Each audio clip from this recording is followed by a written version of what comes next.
are back with another session on putting out the fires in online teaching and PD, and we are here to bring to you another opportunity to learn about Flipgrid. And so we've had, and some of you have attended the sessions with Flipgrid, and we took a look at that with Ann from Flipgrid and just some ways to get thinking with that and the resources available. But we all know what's really important is the voice from educator to educator. And so we have the amazing Kerry Ann here today from South Africa, sharing her insights in terms of how she has been using Flipgrid in her classroom. And so she has been an amazing contributor and person that's shared a ton of knowledge and wealth. And as you get involved in the Flipgrid community, you're going to start to see her name appear time and time again, because she's been so wonderful with sharing it. So Kerry Ann, let's start off with just so people know who you are and what you do and all this good stuff, because I'm sure a lot of the people that are in this PD or listening or watching, don't always get a chance to speak with people, for us on the other side of the pond, so to speak. So I'll let you introduce who you are, what you teach, all that good stuff. Sure, thank you for having me. So yes, as Aaron mentioned, my name is Kerry Ann van Merwe. I have been teaching for almost 13 years now. I'm 32 years old, and I used to be an English and history teacher until 2018 when I moved to my new school, and that's when I became a grade 5 science and technology teacher.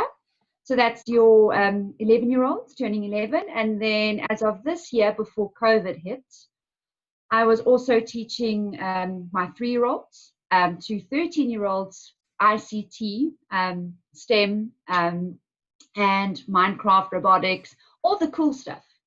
So yeah, and the rest is history.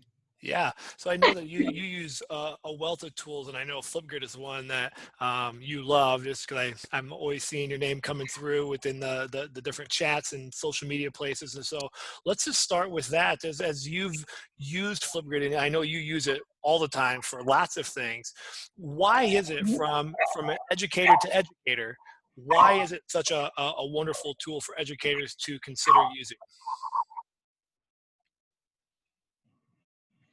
Well, why not use Flipgrid? I mean, it's free. It's free. It's safe. You establish a grid that only students have access to, so you protect their identities as well. You are catering for the different learning styles in your classroom as well.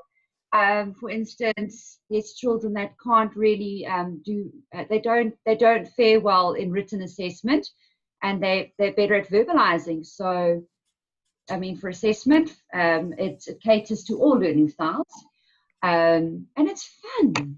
I mean, who doesn't like playing with all the different fonts and the filters and things like that? And I just found that my students have been more forthcoming with their ideas. They're being more assertive, and the collaboration between the students, even during remote learning. Right now we're doing hybrid.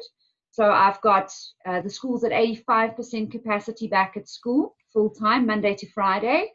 And then the rest of them are at home learning via Microsoft Teams. So another reason why I was so drawn to Flipgrid was that it is a Microsoft partner.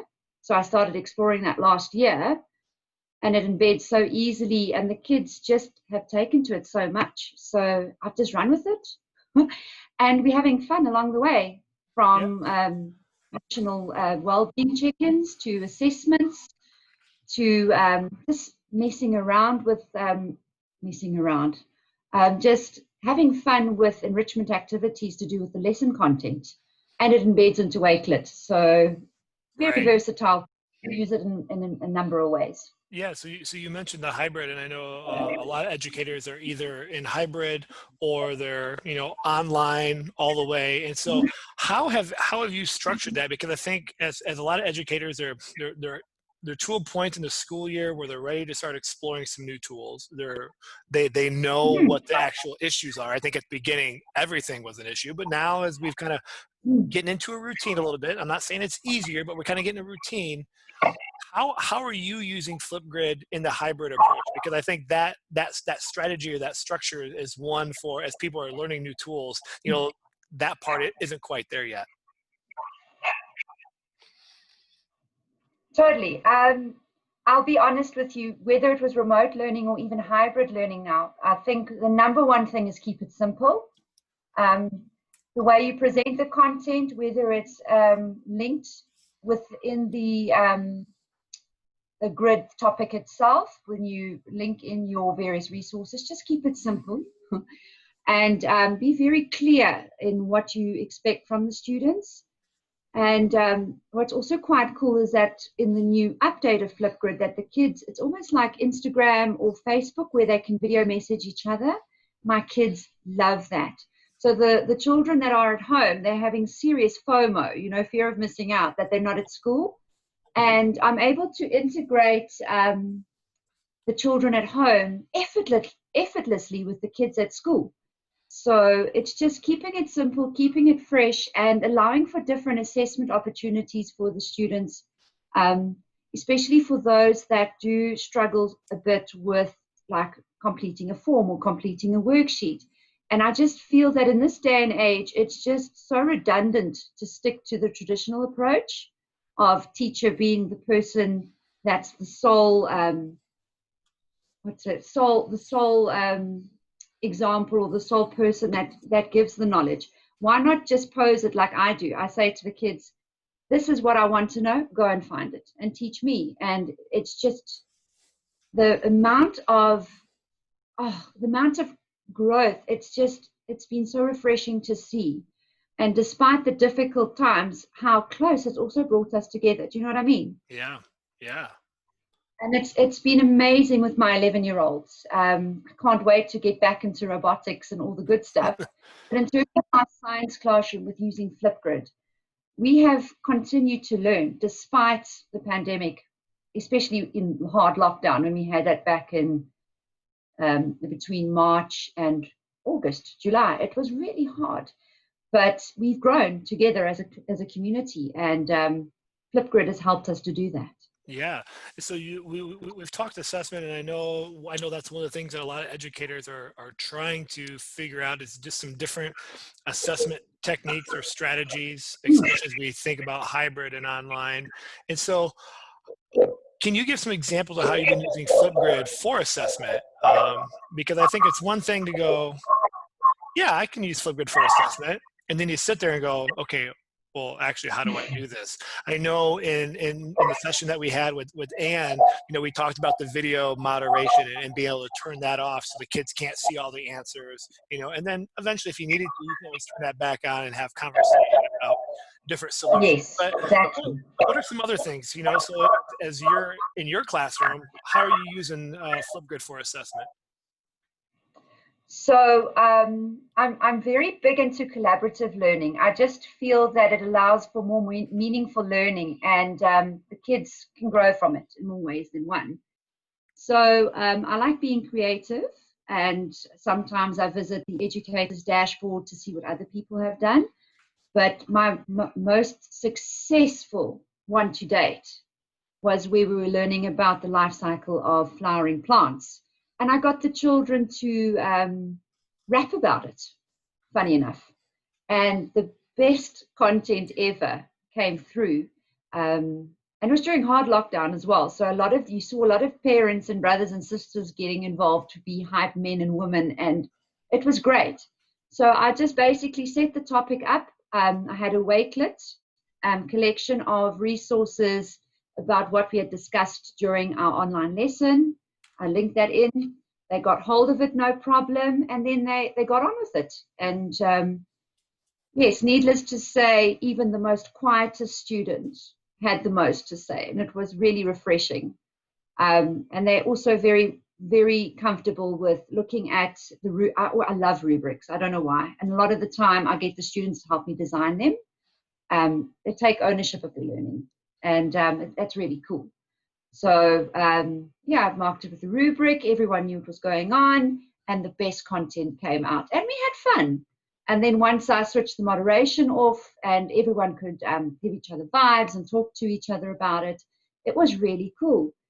So yeah, it's just keeping it simple, keeping it fresh, and just having fun. Because I mean, especially in this day and age, spreading a little bit of happiness and fun and laughter is something we all need, right? isn't it? Yes, yes, absolutely. I think it's something as I think as we feel pressure to try to still figure out how to get all the learning in. Yeah. We got to make sure we take a deep breath ourselves and not forget that Yes. a little bit of fun can actually go a long way.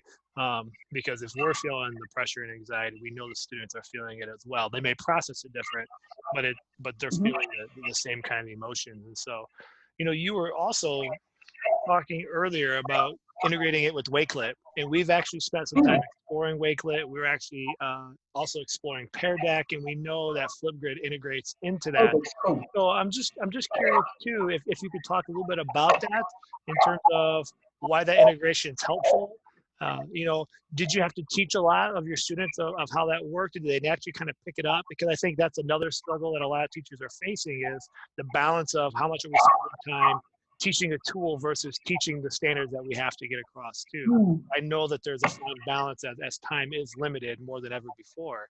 And so, yeah, I would love to hear some more about how you integrate Flipgrid with Wakelet as well, because we've been exploring those tools in some of this online learning. All right. So I'm a very firm believer of being a team between myself, the students, and the parents. And what led me to Wakelet was that it was quick and easy to set up, and it's very versatile. It's very versatile in a sense that I can embed anything I want in there. I've embedded Quizlet. I've embedded Kahoots in there. I've embedded my Flipgrid shorts as well. And also, what I've done with the collection is that each week, I'd love to share a collection with you. I'll do that afterwards, and maybe you can take some screenshots for your colleagues. Yeah. But it's a great communicative tool where the kids have also put it on their phones or their smartphones, and they use the app and they log in. And I just have a running tally of each lesson. So they see me for science twice a week. So I've got the dates and I add the text boxes and I embed everything in there. I mean, some of them haven't even come in to fetch their textbooks. Not that I use textbooks, but there are students that like that option. So I've scanned it and I've uploaded it as a PDF. And I just feel that it keeps a sensical running tally of what we're up to.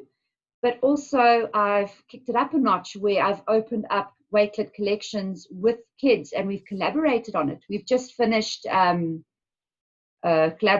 learning in a sense where we were learning about nuclear energy. We don't have nuclear power stations in South Africa. So I opened up a collection and I paired the kids up. Some of them were working at school, working with kids that were at home. And it was very easy. They picked it up just like this. They're also quite used to that Mrs. Van likes to play with different things. And it helped that if the teacher's excited, it rubs off on the kids. And they are enjoying Wakelet so much that we are using Wakelet for our virtual science fair in November. If anyone's interested in visiting us virtually, I'll be happy to share the link as well. So you can see the amazing work the kids have been up to. That's In awesome. Wakelet. Yeah, So yeah. it's really cool. That is cool, and I just think it's one of the things is as we think about our learning, doesn't have to be in silos. I know we hear that a lot in education, but even when we think about these Mm, tools, they do play very well together, and so you can create some we do. really engaging interactive components with the parts that you like and all of these things. Yes. And so I also know another, I'm not going to say it's a struggle, but as educators are starting to use Flipgrid and they have lots of students in their class, I'm thinking of Mm, secondary educators that maybe see 80 to 150 students, mm. through all their classes. How do you manage all the Flipgrid videos? Because, you give an assessment, or maybe it's not an assessment, it's an activity, and kids are loading up all these Yeah. videos. How have you found some strategies or techniques, not like in video, like overwhelming, going, oh my gosh, I have all this to watch, Sure. I'm going to drown. And when it pops into your email inbox, I like to put it in my email inbox so I can tick off on a list who's there. And yeah, sometimes there's some, I don't know, maybe it's the A-type personality. I still like to keep lists. Yeah. My poor husband. Yeah, so what I've done is that I've given everyone timelines and different start dates. And I stagger start dates and deadline dates so that I'm assessing one group at a time, if that makes sense. And that also helps me keep up with everyone, and it also allows the other kids to, at the end, be able to interact with each other by leaving video messages. So I also like to bring that time allowance in for them as well. But I really do feel that keeping the task simple and maybe staggering your start times and deadlines also allows you maybe 2 days. If you stagger it every 2 days, it gives you some time, because I know during this time working from home is not cool, because you're also battling to balance your family life, your own kids for that matter as well. So definitely be kind to yourself and try and stagger deadlines and start times. Definitely, that's helped me a lot. Yeah. And I think there's another feature in there too. And if people have been using Flipgrid, I know they already know this, but for those that are maybe new, you can also limit how long a student can record. So you can sit there and say, if it's a quick response, something that isn't, really in depth, you can make that 30 seconds or 1 minute. So you don't have the student that's going to go on for 10 minutes, because God bless their souls, there is that kid that'll, you give them 10 minutes, they're going to use all 10 minutes. So, so I think that's another important little tip too, as you're working through those. Give time constraints, definitely necessary. And then, I mean, if you using different platforms for, I don't know if you're a Google school, but in terms of a Microsoft school, you can link it to a Microsoft form assessment as well, so you can vary the different levels if needs be. I've also been setting Minecraft assignments. I know people are, my colleagues have thought I was a bit mad, but Minecraft also has its place in the classroom, let me tell you. And that's another thing that I'm very passionate about.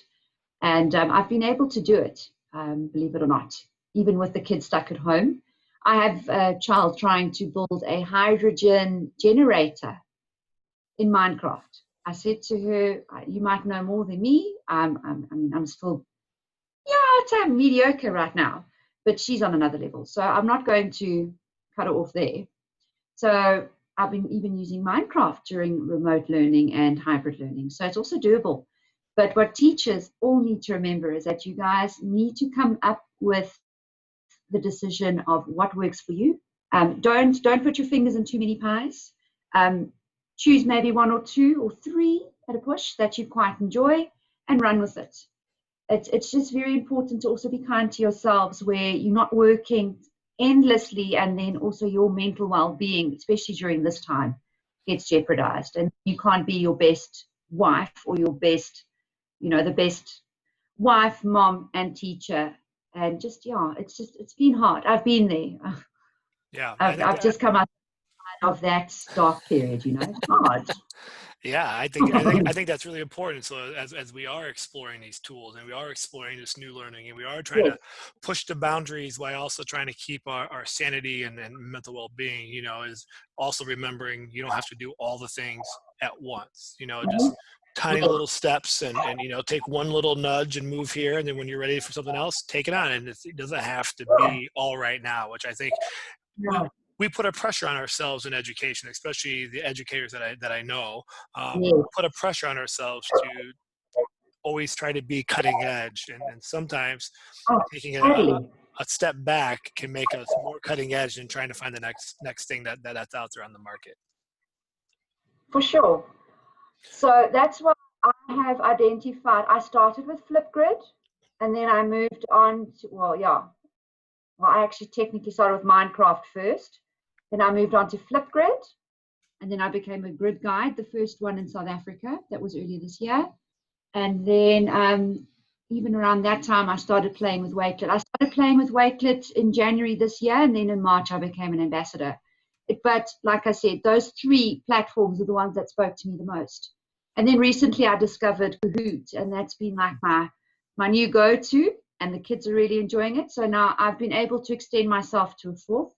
But even if you are not techie, if you don't feel like you techie, should I say, just be kind to yourself. Start with one thing. And I would suggest Flipgrid is the easiest, the best one, the most versatile tool. And then branch yourself from there.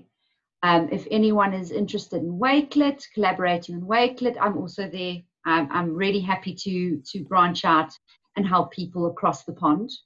I like to meet different teachers from around the world and collaborate. I'm not one to keep quiet because I'm always looking for opportunities to learn something new because I don't know it all. And that's why I'm so actively involved on social media, and I follow like-minded teachers that really inspire me. So if there's people wanting to know who's one of the greatest group to follow on Facebook, it's the Merrills, Kirsten and her husband. They are great. You must give the Merrills a follow. And they're very responsive. Yeah. So if you are just spitballing some ideas, there you go. But the SA postal system, let's not go there. They're a little bit slow. I'm still waiting for my Amazon. Still costing an arm and a leg for South African rands to American dollars, but I cannot wait. It was worth it. Can't wait for it to get. Hopefully by the time my birthday comes around, let's hope. Hey, there you go. Yeah, I know. It just came in the mail the other day, and I can't wait to dive in, and hopefully this PD continues to continue to grow and journey, and hopefully I can get them on. I've just listened to some recent podcasts with them, and it sounds like they got they're amazing, aren't they? Yeah, they are. Then they got some more books coming up, and they just do so much incredible stuff. So I cannot wait, and I'm such a Flipgrid freak and such a fan of the Merrills. I remember having 4 nights in a row where my youngest, she was about 1.5 years, and we were battling with the teeth. 3 nights of no sleep. But let me tell you, I waited. I set the alarm for 3 a.m. with the sick baby next to me, and I stayed up to watch one of their Facebook Live. It was like life-changing. And I don't know. I just get so excited to learn new things. And it has rubbed off on my students, and I just hope that they continue to grow and love learning for the rest of their lives. I'm hoping that I've done enough on my side to lay the foundations for that. Yeah. But definitely follow the Merrills. And reach out on Facebook and social media to different teachers. You never know who you'll come across and collaborate with. I collaborated with a class in Colorado. I even stayed up late to talk to her class, to Nikki's class. It was about 10 p.m. my time. But definitely reach out if you're looking for someone to collaborate with. I'm always happy to learn new things about different countries, and hopefully I come to the States one day. Hey, there it's on my bucket. I love it. Well, as we get to a close here, because I know it's getting late and where you are, and I know you've got lots going on all around you, and family and friends and teaching and all those things. Kerry Ann, this I think you've given them lots of great things to think about. Whether we're talking about the integration or just starting small, kind of how to manage those things. And so, as we kind of wrap this up here, are there any final tips or ideas that you want to share? And secondly, if people want to reach out and connect with you and follow your journey, all this stuff will be obviously in the show notes, but also on the PD site. But you are a great person for them to add to their network, and so I want to make sure you get a chance to share that as well.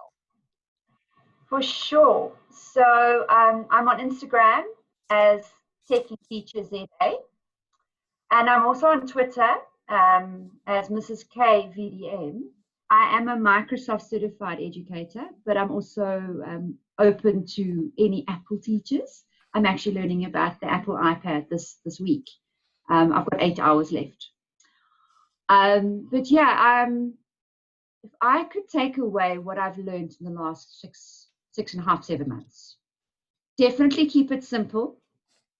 Remember that you are human just as much as the kids are, and be flexible. If there are people students that miss deadlines, try and be flexible, because it's not worth getting upset and stressing yourself out about missing a deadline. So just be flexible, be kind to yourself, because we are people at the end of the day. And also remember that not only are we experiencing anxiety during this time, but families are as well. There's kids have to deal with sometimes a lot more than we know. maybe they're left alone and parents work long hours, and they're worried about maybe someone's sick. So just be kind to yourself, be flexible, keep it simple, and have a sense of humor. Yes, very Right? And just important. laugh at you can. If that doesn't work, a little bit of wine now and then doesn't hurt anybody. It Hey? sure doesn't. And Starbucks, tell you, Yes, that's, those have reopened here. I'm so excited. hey, there you go. Yeah, that's my weakness, coffee and Starbucks. So if I'm wasting money, it's definitely on coffee. And why not? Starbucks is like the real thing, hey? So that's my like once a month treat for myself. Hey, there you go. Definitely. Yeah. Well, Kerry Ann, this has been phenomenal. Thank you so much for finding some time to make this happen. I know the lives of educators is crazy and hectic right now, and so for you to squeeze out, especially with time zone difference and everything else, just shows the dedication you have to the craft. And we appreciate all that you share. And I'm sure these educators will be reaching out and learning from you. So thank you for all that you do and share and connect, and obviously impacting the students that you have. And we just appreciate what you do and sharing, taking some time to share your insights with the rest of these educators. Thank you so much. And it was lovely to meet you. And I hope to meet some more educators online. I'm always looking for a Skype meet or a Google Meet.